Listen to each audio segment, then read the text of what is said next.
gentlemen, welcome to America's Auto Enthusiast Program. This is Auto World. And now, here's your host, Bob Long. Welcome, everybody. Thank you very much for joining me here today. In this hour of Auto World, we're going to open the hood. And that's right, pop the hood and get ready for some expert advice. This gentleman is a lubrication specialist, but not just an ordinary lubrication specialist.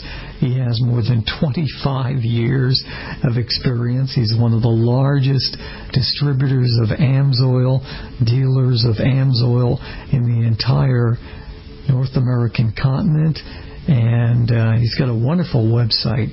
It's called lubepage.com, and the gentleman's name is Dan Watson, and he joins us now. Hey, Dan, how you doing? I'm doing well, Bob. My connection here is a little scratchy, so that if it gets out of hand, we'll know what happened. So, okay, no problem. But no, I'm doing well. Glad to be here. How are you? Doing okay.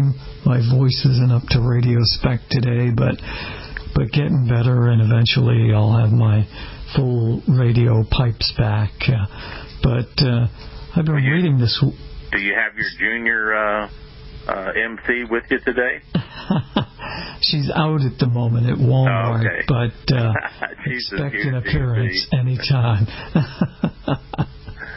Yeah, she's got so much confidence you wouldn't believe it, just in front of adults in person too. I mean, she's a tiny little girl, and yet she's got more confidence in myself and my wife put together. It's really funny.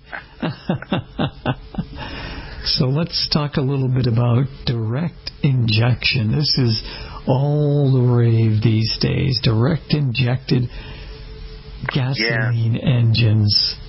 Well, they are. They're powerful engines. They're great technology. They're powering up a lot of new vehicles with more power than you'd expect out of a V6 or four-cylinder engine with direct injection. The problem is that a lot of people don't fully understand what that is, and I'm not going to take any stand on whether you should buy one or shouldn't buy one, but you should know what you're buying. A direct injected engine uses an injector that is in the actual cylinder, not up in the intake manifold where they have been in the past.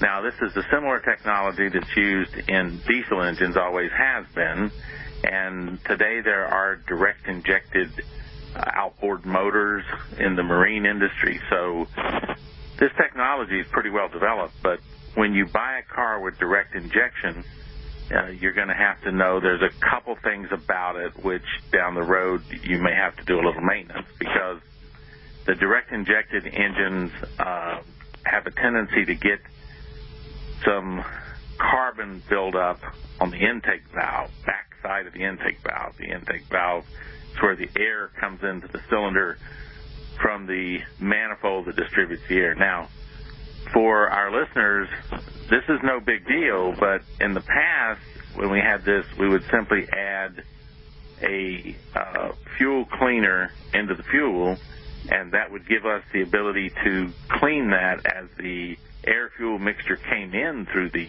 intake valve, and we could do some fair job with the right kind of chemicals of cleaning the backseat of that valve. Now, with the direct injected engine, since the fuel doesn't come in the air, but it comes out of an injector straight into the cylinder, there's no way to get that fuel and cleaner mixture on the backside of the intake valve.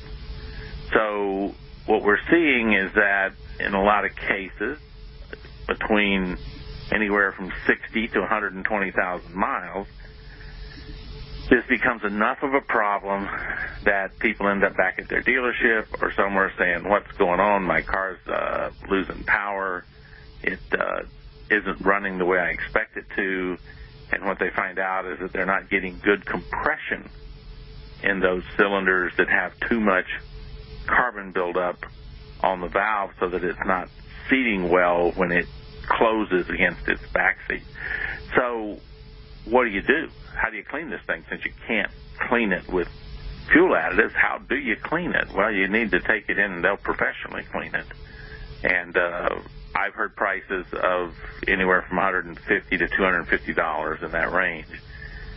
But once it's thoroughly cleaned, it's probably good for another 100,000 miles. So it's not the end of the world, but you do need to know that right now, that problem hasn't been solved with any type of fuel products available to keep that thing clean. So I just, I've had this question come up 2 or 3 times.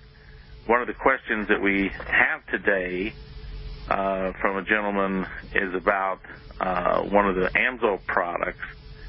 And I'll just go to his question for him. He's out of Chattanooga. His name's Brad, and he had put in a question where he said that he's used Amsoil PI for years, our performance improver gas additive.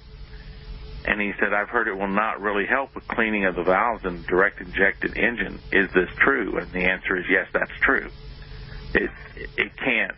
You can't. It's sort of like I can't clean something that's dirty with the soap unless I can get the soap on what's dirty. I just can't clean it. So now you have other carbon that builds up in that cylinder on top of the piston, around the injector, on the injector tip, different kind of things. So, yes, the performance improver from Amsoil is still a good product to use to clean that other carbon waste out. But right now, there's not any way to get it to that, clean the backside of that valve on the intake valve. So that's the story with the direct injected engines. And I had mentioned to you for us to talk about it because it just keeps coming up and keeps coming up because it's new technology. People are not really familiar with it, except for the fact that it produces a lot of power, and it actually has better fuel economy for the power that it produces than the other types of fueling systems. So it's not going to go away. It's too powerful of an engine, too good of an improvement in power, but it may have this one problem until they figure out something from the manufacturers that they might be able to do different. Right now, that's the situation. Yeah, that makes sense. There's that scratchiness. I don't know if you hear it. Yeah, I do. Yeah, we'll work on that. We'll have... On the break, Bob, why don't we do this? Our listeners have to put up with this. This is Radio Live, but on the break, I'm going to hang up and have him recall me and see if we can get a better connection. Yeah, that's a great idea. We'll have Daniel give you a call back, and we should be all set after that. Meanwhile, I'll remind everybody about the emails. It's Bob at AutoWorldRadio.com, and that's 24 hours a day, 7 days a week. It's Dan Watson. If I've lost you completely, Bob, can't really hear you. I'm going to hang up and wait for him to call me back. Okay. Dan Watson at the lubepage.com. And that's the best way to get a question to us, unless you want to be brave. Now, there's nothing to be afraid of here.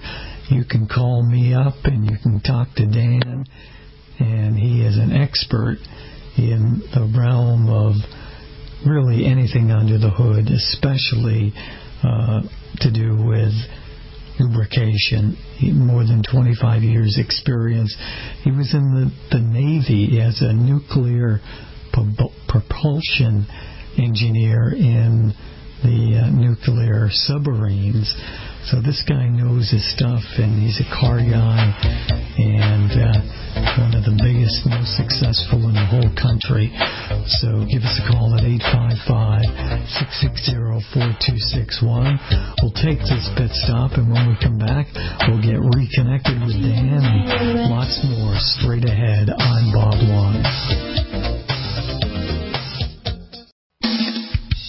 Giving your radio a broadcasted tune-up. This is Auto World, and your host, Bob Long.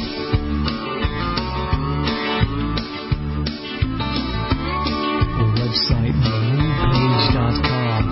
Dan Watson is joining us live. We've got a bunch of email questions that have been sent to Dan and myself during the week.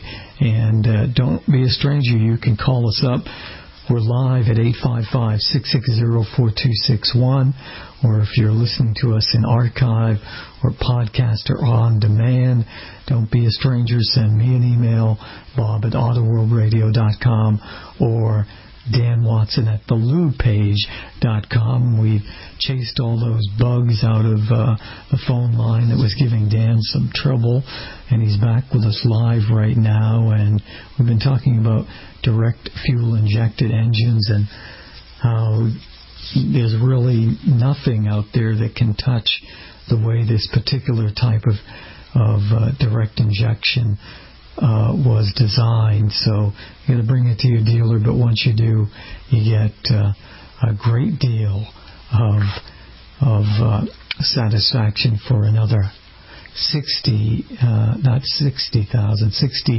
to 100,000 miles.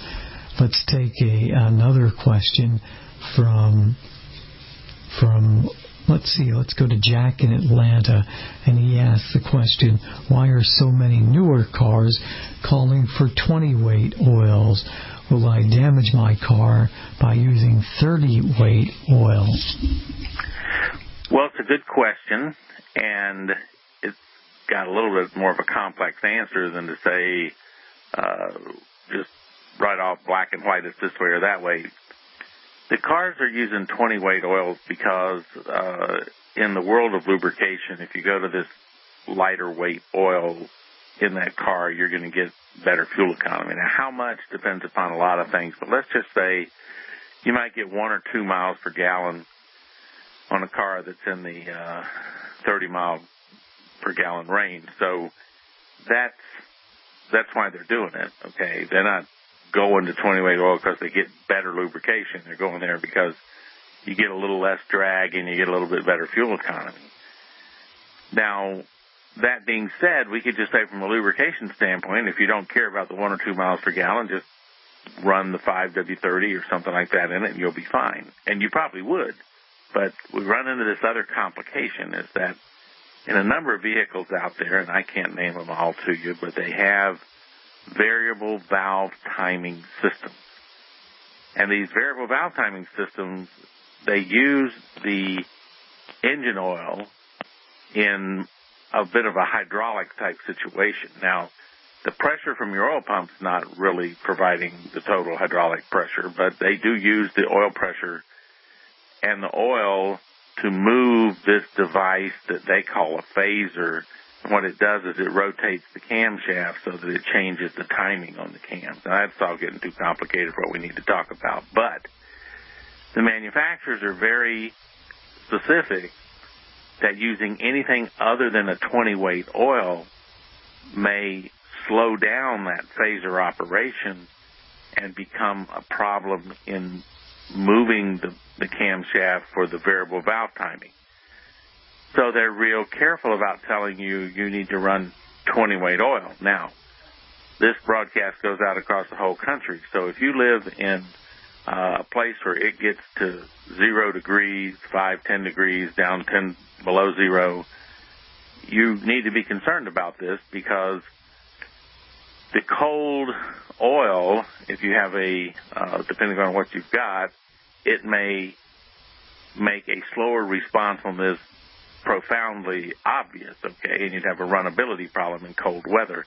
If you're living in the southern tier of the country, in Florida where I'm at, or in Texas, South Texas, Louisiana, across through Arizona, New Mexico, Southern California, you would never have a problem with your variable valve timing because you were using a 30-weight oil, okay? However, if you really want to be careful with this, you should pay more attention to the first number in that oil class rating classification, because if we say that it's a 5W20 or a 5W30, both of those have a 5W winter rating. The second number tells you how thick that oil is going to be. We call it the operational viscosity at 212 degrees. So we're concerned in cold weather, before the oil gets to full temperature, how well this variable valve timing is going to work.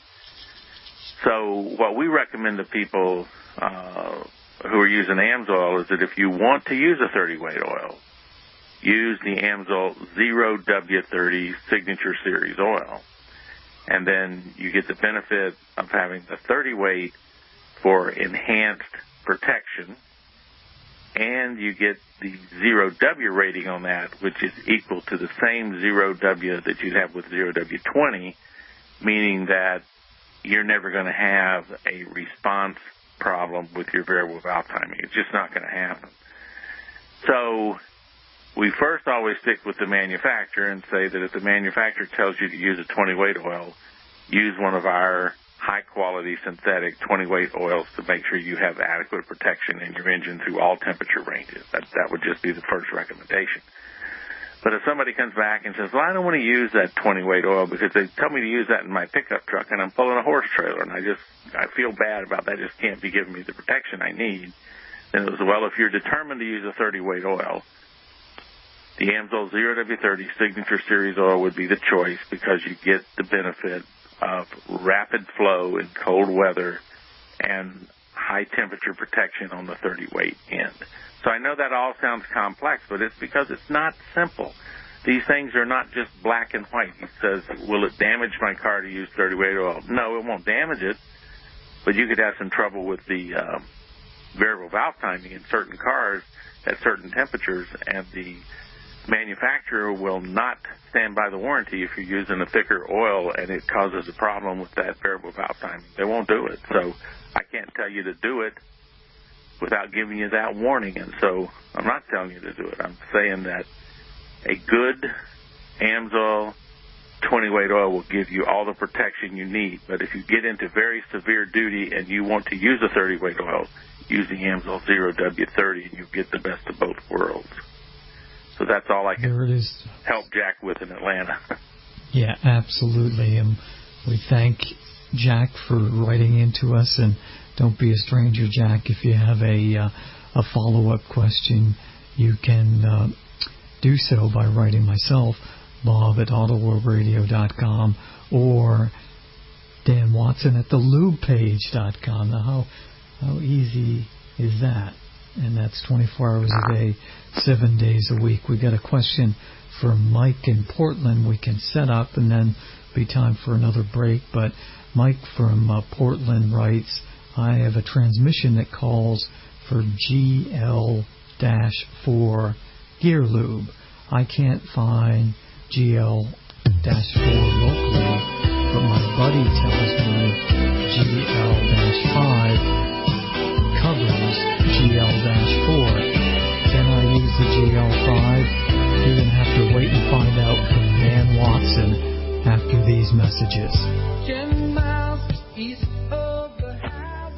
We have lots of fun with the owner of the Lube Page, CEO of the lubepage.com, Dan Watson.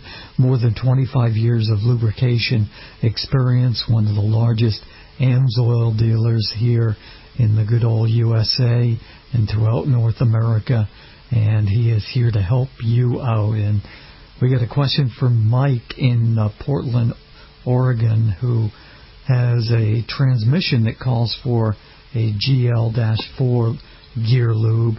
He can't find it locally, but he has a friend that's telling him that GL-5 covers GL-4. Can I use the GL-5? That's the question, and the answer.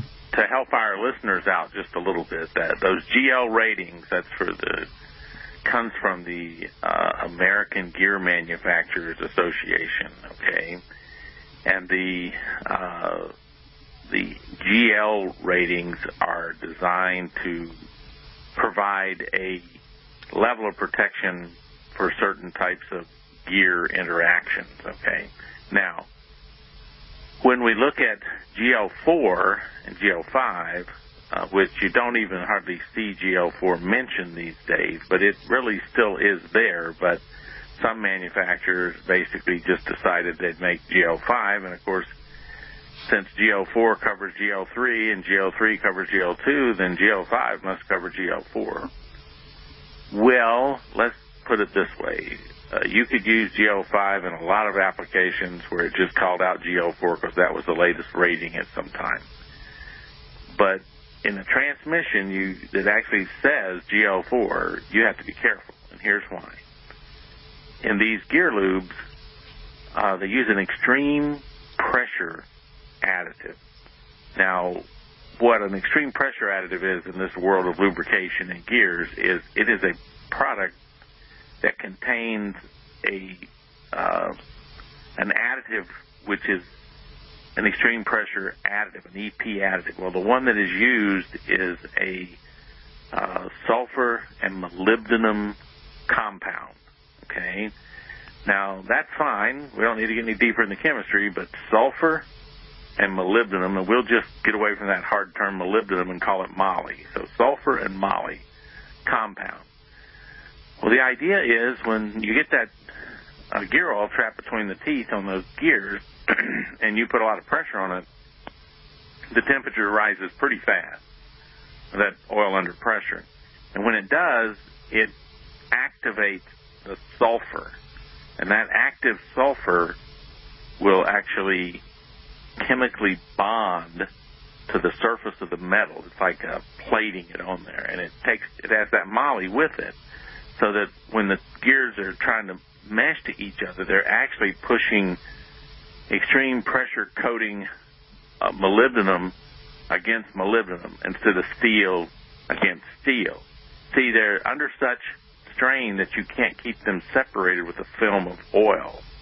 So what you have to do is you have to put these EP additives on the surface of the metal to stop the metal from going steel to steel, because, Bob, when steel to steel undergoes high pressure, basically spot welds and then rips apart. It's a light spot weld, and then when the gears go apart as they're rotating, it just pulls metal off the surface of each gear. So you're basically destroying the gear teeth by going metal to metal under high pressure. So you put this extreme pressure additive in there, and it stops that, and it works well. Okay, so what we've got is GL4 would be lightly loaded with extreme pressure additives. GL5 is heavily loaded with extreme pressure additives. Now, back to the transmissions. You know, you've driven cars with transmissions, manual transmissions, and they have these things called synchronizers, and we're glad they do, right? Because, boy, that makes it easy. You push that clutch in and move that lever, and that gear goes right into place, and you let that clutch out, you know. And if you're 20 years old, you're doing it and trying to bark the tires. You're having a good time, okay? But the problem is those synchronizers, what are they made out of? Well, in a number of transmissions, they're made out of a brass compound. And the idea is those things align the floating gear, because it doesn't have any pressure on it right now. They will line up and allow that gear to slide straight in without the grinding that is so prevalent in a non-synchronized transmission. So here we go back to these extreme pressure additives. If you get what they call free sulfur due to high temperature floating in the gear lube, in the oil that you've got, it will attack any metal compound that has, we call it yellow metal, brass type compounds, okay, that have copper and brass alloys. And so what's going to happen if you're using that heavily additized GL5 and it starts to get, your transmission starts to get really hot, it will release those sulfur molecules, and they'll begin to just eat up your synchronizers. So when a transmission specifically says to use GL4, they're telling you they have brass synchronizers. Mm-hmm. And you cannot use GL5. GL5 is heavily loaded with extreme pressure additives because it's used in the rear end on all these vehicles where you have those nice big differential gears that you have contacting and sliding, which means that you've got to have a lot of extreme pressure additive to prevent the ring and pinion gear from wearing. But not in a transmission. In a transmission, I slide these bevel gears together, and a lot of transmissions are lubricated with what used to amount to just 30-weight motor oil. The anti-wear additives are enough. They didn't even need any extreme pressure added. They just didn't need them. Now, if you're getting a big dump truck, you got a 13-gear transmission, 13 gears, or, you know, where they have the dual speed and then 7 gears, so a total of 14.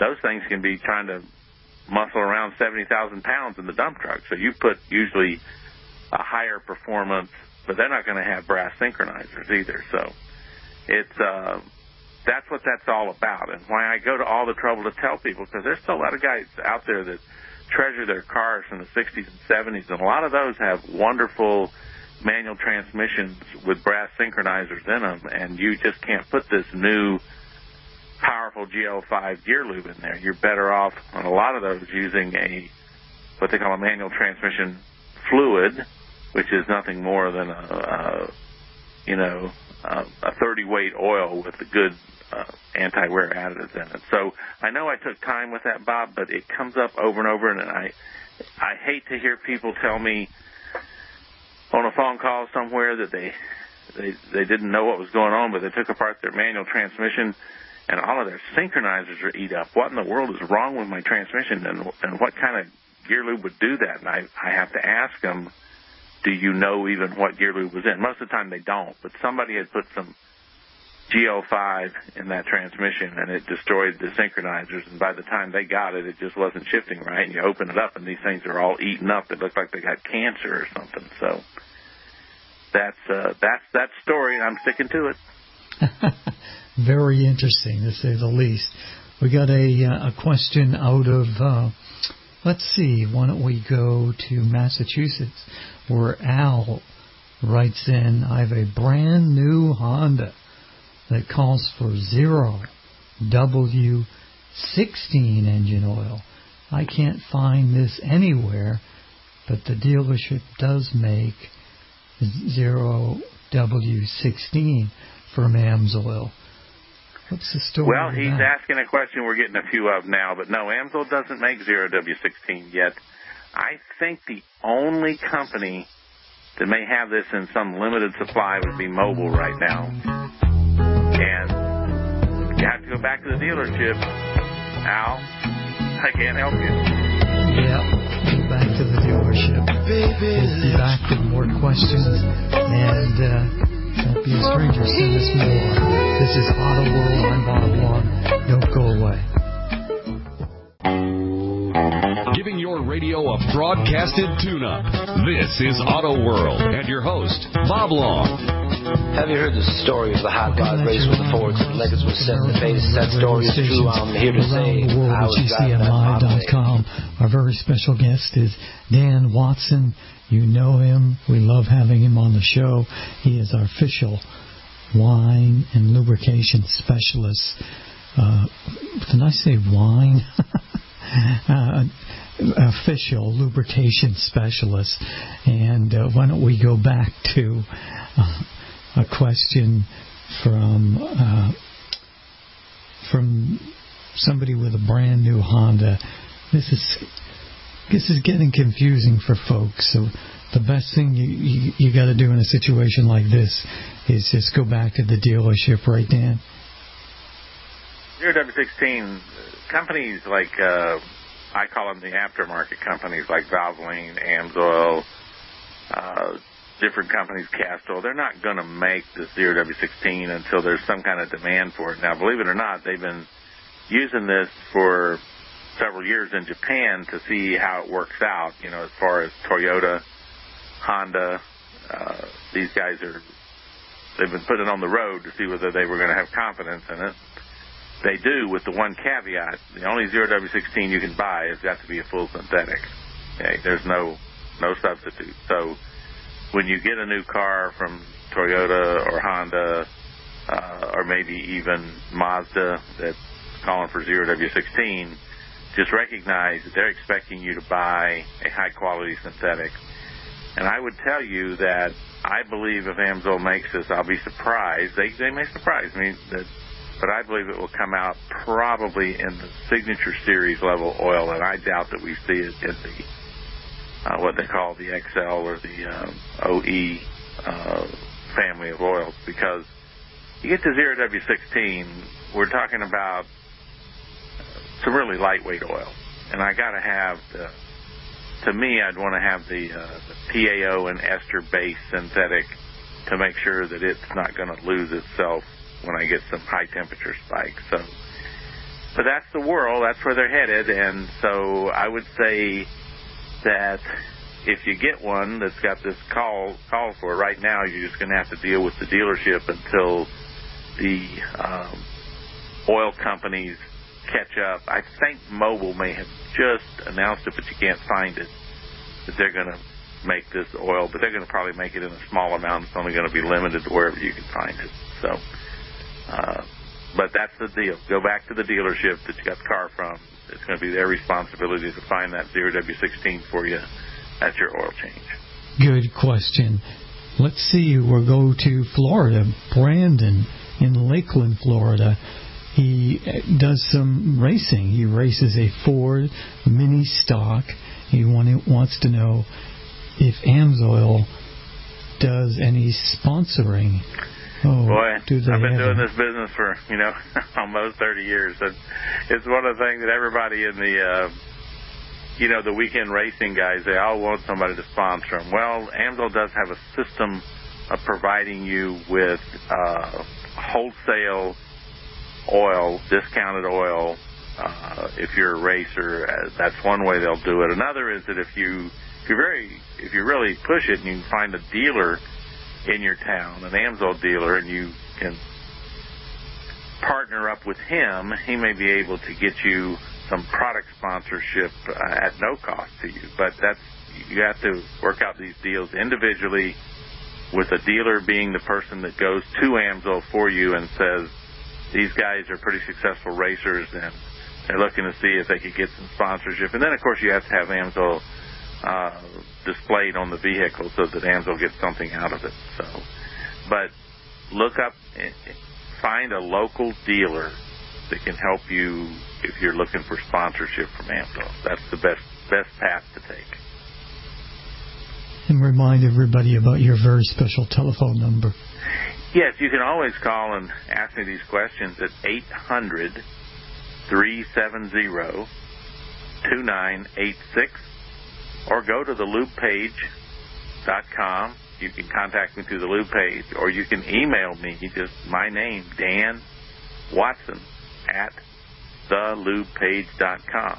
And you'll get a response.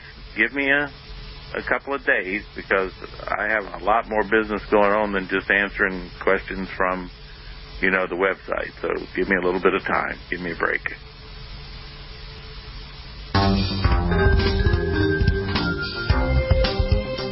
And we've got another question here just came in. This one is from Sheridan, Wyoming. I have a UTV and a couple of ATVs. Does Amsoil make oils for these vehicles? What do you think, Dan?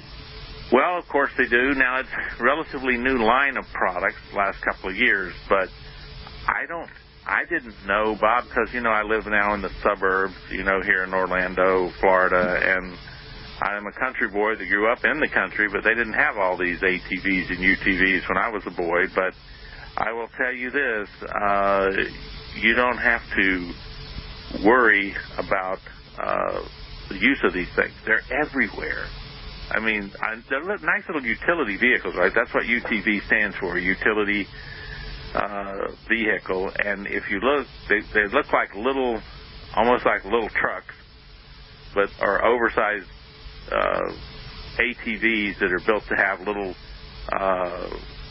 carrying beds on them, so that you can carry a few bales of hay, that you can carry some things to drive across places. And I see this fella is from Sheridan, Wyoming, and I'm sure out there, if he's got a UTV and some ATVs, they probably get a lot of distance, because Wyoming is about 100,000 square miles, and it only has about 580, maybe 600,000 people in the whole state. So, if you just want to drive over and see your neighbor, if you're out there on one of those Wyoming ranches, you got to drive 10 miles to get to your neighbor, you know. But no, they're very useful. I see them here in Florida when I go back down towards my old hometown, Lake Placid, Florida, down in that area. I think we have a radio station out of Arcadia, Florida.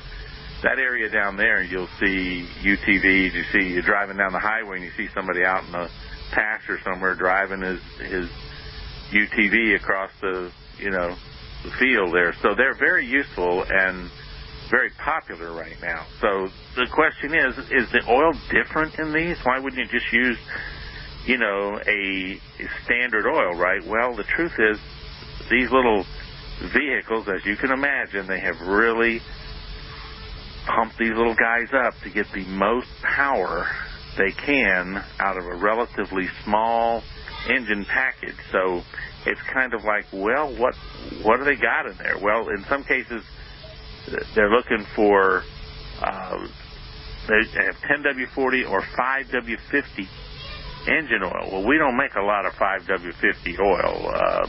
So when you start making a 5W50, it's pretty specialized. And if you're out in Wyoming, 5W50 is going to be important to you because that 5W lets you get the thing started up when it's, minus 20 degrees outside. And they also have a special transmission and differential oil, okay? And then they have another one, which is the front drive fluid. So these things have their own little chambers of things that require specific lubrication. Now, if anybody out there is listening that owns one, they know what I'm talking about. So what I'm trying to say here to anyone listening that has a UTV or an ATV, Amsoil has gone to the trouble to make specific products that match up with your lubrication needs, both by the component that lubricates, and they've made a variety of 10W40, 5W50. They also make the transmission differential fluid and the front drive fluids in the correct formulations for those exact applications, and they make it in our best synthetic base stock, so you're getting one of the top-line oils that Amsoil makes for that little precious UTV or ATV. So, yes, simply go to thelubepage.com and tell me what you got, and we'll figure out what you need to match up with all your lubrication requirements for your ATV or UTV. And they're growing all over the country, Bob, so I don't think you'll see me riding around the block on one because I don't have enough room. But, if I had my farm outside of town, I'd probably have one. Yeah, I can relate. There's no question about it. And from you talking about your daughter, you be careful because you'll be wanting to drive an ATV. She'll have to get her ATV so she can drive around the neighborhood. Yeah, absolutely. Well, Dan, as usual, great job.